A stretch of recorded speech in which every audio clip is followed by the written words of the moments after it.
Welcome to Mallika Badrinath's kitchen. Healthy food, tasty food. Calcium rich வெத்தலை தோசை. பொதுவாக வெத்தலையை எல்லோரும் சாப்பாட்டுக்கு பிறகு போட்டு சாப்பிட்றது அந்த காலத்துலேருந்து பழக்கம்.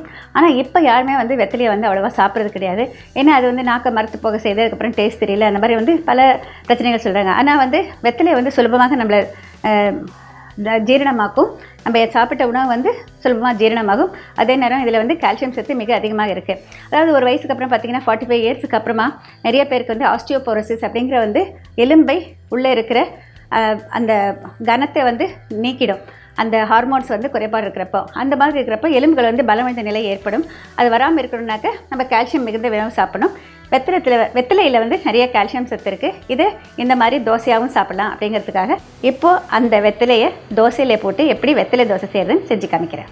அதுக்கு தேவையான இன்க்ரீடியன்ஸ் என்னன்னு சொல்லிட்டு பார்க்கலாம்.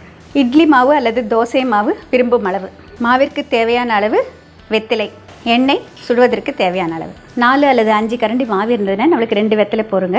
அதை விட அதிகமாக இருந்ததுன்னா அதுக்கு தகுந்த மாதிரி எடுத்துக்கலாம். இப்போ இந்த வெத்தலை பார்த்திங்கன்னா ஃப்ரெஷ்ஷாக இருக்கிற வெத்தலை எடுத்துக்கோங்க. எப்போவுமே இந்த காம்பு பகுதியை யூஸ் பண்ண மாட்டோம்.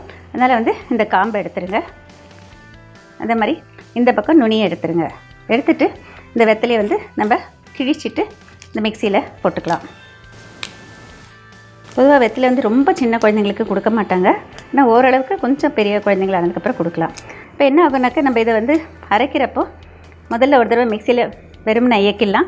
ஏன்னா அதிகப்படியாக தண்ணி ஊற்றினா மாவு தளர்ந்துடும். கொஞ்சம் இயக்கினதுக்கப்புறமா இந்த மாவை கொஞ்சம் சேர்த்துட்டு அரைக்கலாம்.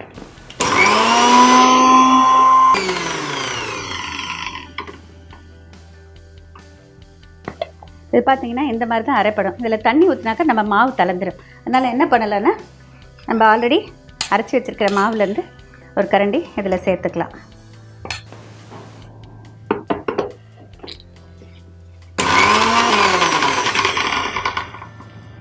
இப்போ நம்ம இந்த மாதிரி மாவோடு சேர்த்து அரைக்கிறப்ப தான் வெத்தலை நல்லா அரைப்படும். பார்த்திங்களா, இப்போ நல்லா பச்சையாக அரைப்பட்டுருச்சு. இப்போ இதை நம்மளுடைய மாவோடு சேர்த்து கலந்துக்கலாம். லேசான பச்சை நிறம் இருக்கும். நீங்கள் அதிகமாக போட்டிங்கன்னா அதுக்கு தகுந்த மாதிரி வரும். ஆனால் அதுக்கு தகுந்த மாதிரி நெடியும் அதிகமாக இருக்கும். அதனால் பார்த்து கவனமாக எவ்வளோ வேணுமோ அவ்வளோ போட்டுக்கலாம் நம்ம. இப்போ இது பார்த்திங்களா, வெத்தலை சேர்த்து அரைச்சதுக்கப்புறம் லேசான க்ரீன் கலர் ஆகிடுச்சி மாவு. நம்ம பாலக் தோசை பண்ணுறோம், கேரட் தோசை, பீட்ரூட் தோசை எல்லாம் பண்ணுறோம். அதே மாதிரி தான் இது வெத்தலை தோசை. தோசைக்கல் நல்லா காஞ்சதுக்கப்புறம் அதை ஊற்று.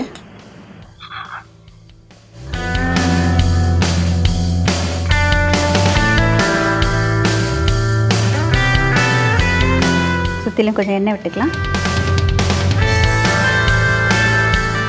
நம்ம இட்லி மாவு தோசை மாவுலேயும் பார்த்திங்கன்னா ப்ரோபயோட்டிக் வேல்யூ நிறையா இருக்குது. அதாவது நல்லதே செய்யும் நுண்ணுயிர்கள் இதில் அதிகமாக இருக்கும். நம்ம உளுந்து அரைச்சி சேர்க்குறப்போ நல்லா கண்ணாக வருது இல்லையா, வெந்தயமும் சேர்க்குறோம். அந்த மாதிரி இருக்கிறது நொதிக்க வைக்கிறப்போ, அதாவது புளிக்க வைக்கிறப்போ நிறைய அந்த நல்லதே செய்யும் பாக்டீரியாக்கள் பல்கி பெருகும். அது இருக்கிறப்போ நம்மளுக்கு ஜீரண மண்டலத்தில் எந்த விதமான பிரச்சனையும் வராது. இது ரெடி.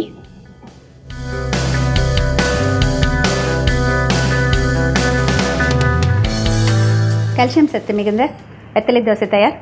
இதில் கால்சியம் சத்து மட்டும் இல்லைங்க, நம்மளுடைய அரிசி உளுந்து ஊற வச்சு அரைக்கிறப்போ நம்மளுக்கு பி காம்ப்ளெக்ஸ் வைட்டமின் சேரும், நல்ல கார்போஹைட்ரேட் மாவுச்சத்து சேரும், புரதச்சத்து சேரும். இதோட கால்சியம் சத்தும் அதிகமாகும். அது மட்டும் இல்லைங்க, நம்மளுக்கு முக்கியமான ப்ரோபயோட்டிக் வேல்யூ நான் சொன்னேன் இல்லையா, அதாவது நல்லதே செய்யும் நுண்கிருமிகள், அதாவது நுண்ணுயிர்கள் இதில் இருக்கும். நம்ம கையில் மாவு போட்டு கலக்கிறப்ப நம்ம கையில் இருக்கிறதும் கலக்கும். நம்ம உளுந்து சேர்த்து இது நொதிக்க வைக்கிறதுனாலையும் அந்த நல்லதை செய்யும் பாக்டீரியாக்கள் மிக மிக அதிகமாகும். அது இருக்கிறப்போ வேறு நம்மளுக்கு தீயதை செய்யும் பாக்டீரியாக்கள், கெட்ட பாக்டீரியா உள்ளே வர்றப்போ அதை எதிர்த்து போராடுறதுக்கு இந்த மாதிரி நல்ல பாக்டீரியா இருக்கிற உணவு நம்மளுக்கு ரொம்ப ரொம்ப முக்கியம். அந்த காலத்துலேருந்து நம்ம நாட்டில் இந்த மாதிரி உணவுகள் மிக மிக அதிகம். அந்த உணவை சாப்பிட்டுட்டு இருக்கிறவங்களுக்கு எப்போதுமே ஜீரண மண்டலத்தில் அதிகமான பிரச்சனைகள் வந்தது கிடையாது. அதே நேரம் நம்மளுக்கு நோய் எதிர்ப்பு திறனையும் இது கொடுக்கும். இது மிக மிக ஆரோக்கியமான உணவு.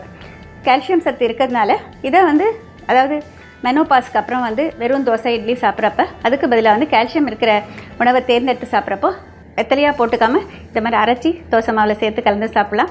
மேலே எள்ளு தூவினீங்கனாக்கா இன்னும் கொஞ்சம் கால்சியம் சத்து அதிகமாகும். நீங்கள் இட்லி பொடி எள்ளு பொடி அந்த மாதிரி எல்லாம் தூரப்போ எள்ளில் இருக்கிற கால்சியம் சத்தும் நம்மளுக்கு கூடுதலாக கிடைக்கும்.